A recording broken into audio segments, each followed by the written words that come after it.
অসাধারণ সুন্দর একটা জায়গা।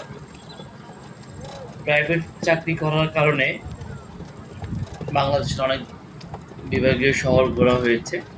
থানা লেভেল, ইউনিয়ন লেভেল, জেলা প্রত্যেকটা জায়গাতেই ঘোরা সম্ভব হয়েছে শুধু চাকরি করার সুবাদে। এবং এইসব প্লেসে যাওয়ার জন্য অনেক খরচের ব্যাপার-স্যাপার হয়। খরচের বিষয়টা বাদই দিলাম। আসলে অন্য সেক্টরে চাকরি করলে আসলে এইসব জায়গায় যাওয়া যেতে পারতাম না, কারণ সময় হতো না।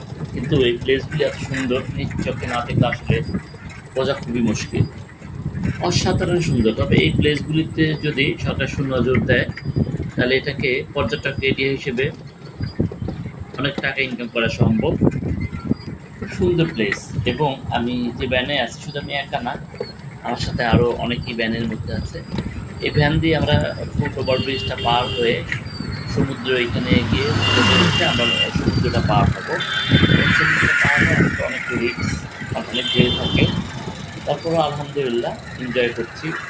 আপনি যেই কাজই করেন না কেন, যদি আনন্দ করেন, এনজয়ের সাথে নেন, তাহলে এটাকে আপনার বোরিং মনে হবে না।